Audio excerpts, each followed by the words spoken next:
Nagbibiro yata kayo, Atty. Hindi ko kayang gawin ang inuutos nyo. Nagbibiro ako? Bakit? Biro ba ang ginawa niyang pagpatay sa aking anak? Hindi nga ho. Pero bakit ako pa? Tsaka ano naman malay ko pumatay ng tao, sus Mario Joseph naman ho. Tsaka pinakamatali ko pang kaibigan. Kumpare ko pa. Kaya nga, ikaw ang napili ko. Sapag alam niya, mga tauhan namin ang gaganti sa kanya. Hindi niya isipin na ikaw ang papatay.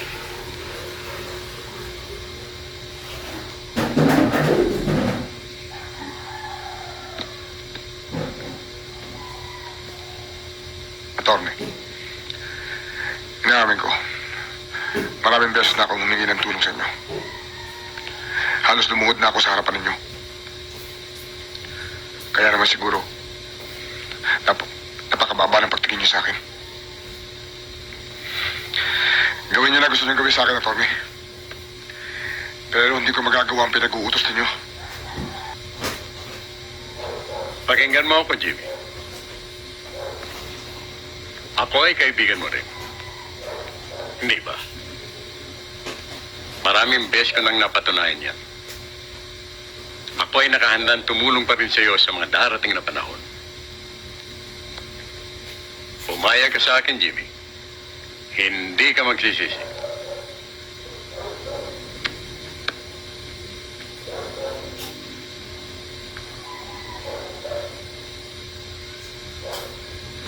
Magkano bang utang mo sa akin? At sa mga iba pa riyan? 300,000 piso? 400? Kaya kong burahin lahat yan para sa iyo.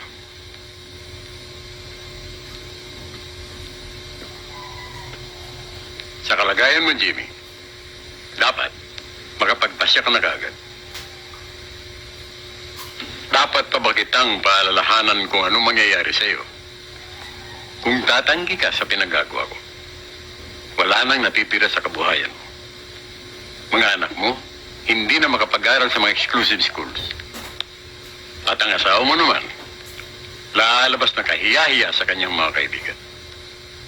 At ang pinagmamalaki niyang negosyo mo ay biglang magiging malaking kayabangan na dapat daanin na lamang sa tuya. Kaya, mamili ka, Jimmy. Mamili ka. Kinabukasan ng pamilya mo o itong tinatawag mong kaibigan. Wala kang dapat nakatakutan sa mga pinagkakautangan mo o sa akin. Ang dapat nakatakutan mo ay yung kumpare mo. Ano ba pinagsasabi niyo?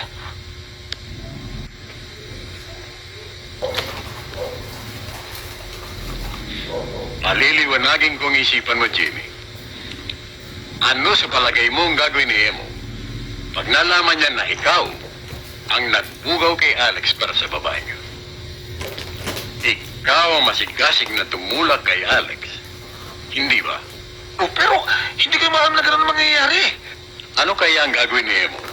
Pag nalaman niya na ikaw ang nagturo kay Alex kung saan makikita ang babae yun, 4:00 ng madaling araw.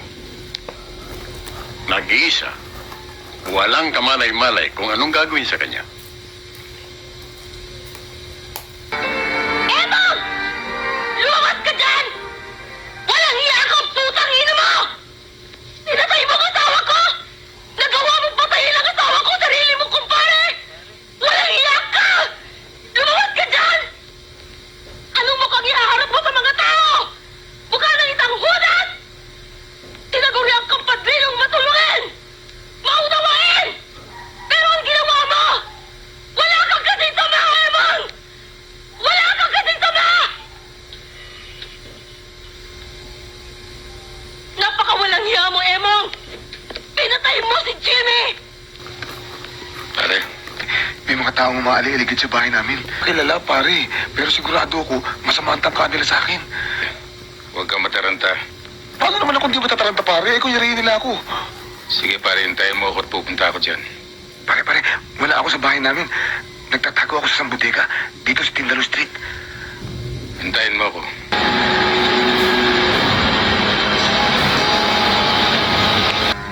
Jimmy? Jimmy? Pare, sigurado ka ba hindi ka nasundan? Pare, baka may nakakita sa'yo, pare. Pare, sino itong kinatatakutan mo? Eh, sino pa, pare? Eh, di yung nagpadala ng mga tao sa bahay namin. Kasi pare, ganito nangyari. Meron akong kantil sa negosyo. Eh, hindi natuloy. Iba nakakuha. Akala niya ngayon, dinouble cost ko siya. Ang totoo ng pare, malaki na lugi sa akin doon sa negosyo yun eh. Pare, ang sasakyan mo, iniwan mo sa labas. Baka may makakita nun. Kita mo na, pare. Sa laki ng takot ko, hindi na ako nakapag-isip. Pero pare, ngayon narito ka na. Okay na ako. Alam mo, pare, kulang-kulang 2 kilometro yung nilakad ko. Para matawagan lang kita. Hindi ko naman madala yung kotse kasi baka may makakita. Eh, baka matandaan. Pare, hindi mo ginamit ang sasakyan mo. Hindi, pare. Lakad takbo nga ginawa ko eh. Matagal na tayo magkasama. Ngayon ka lang nagsinungaling sa akin. Pare, hindi ako nagsisinungaling sa'yo. Mainit pa ang makina ng sasakyan mo.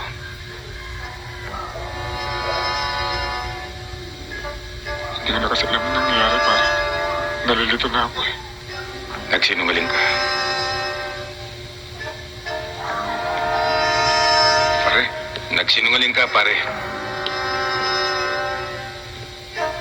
Pare, kung ano man ang iniisip mo, huwag mo na ituloy. Ang mabuti pa, pare, eh umuwi ka na. wag, pare!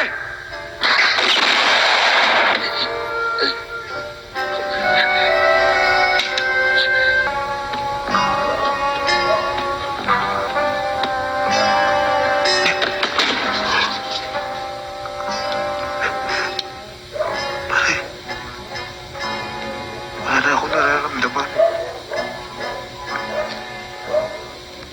Pare, ayoko pa mamatay. Gawa mo ng paraan, pare. Ayoko pa talaga mamatay. Kawawa pamilya ko, pare. Pare. Pare.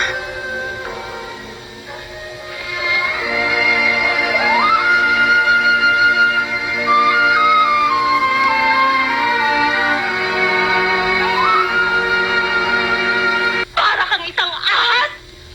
Wala kang kinikilalang kaibigan! Pagbabayaran mo tong ginawa mo kay Jimmy! Si Jimmy! Na walang inisip kundi ang galangin ka! Mahalin ka! Naging sunod-sunod sa parang alipin! Anong kinati mo? Pinagduro mo siya at pinatay mo siya na parang hayop na walang laban! Maring Alice, huwag ka naman magsalita ng ganyan. Huwag mo ko tawagin, kumare! Pare-pareho kayo! Sayong, doon ka na sa loob. Hindi mo naman alam talaga kung ano Doon ka nangyari. sa loob, sa- Sayong! Pinagkatiwalaan ka niya. Wala siyang minahal kundi ikaw. Higit pa sa akin at sa aking anak. At wala siyang hindi ginawa para sa'yo.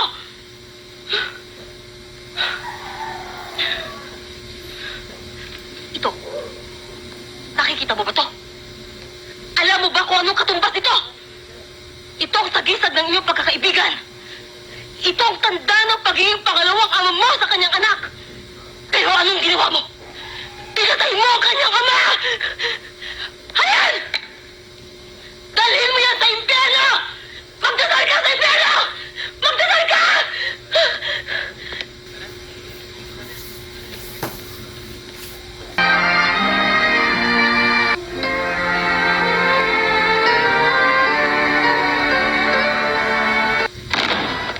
Ano yan? Ay! May barel!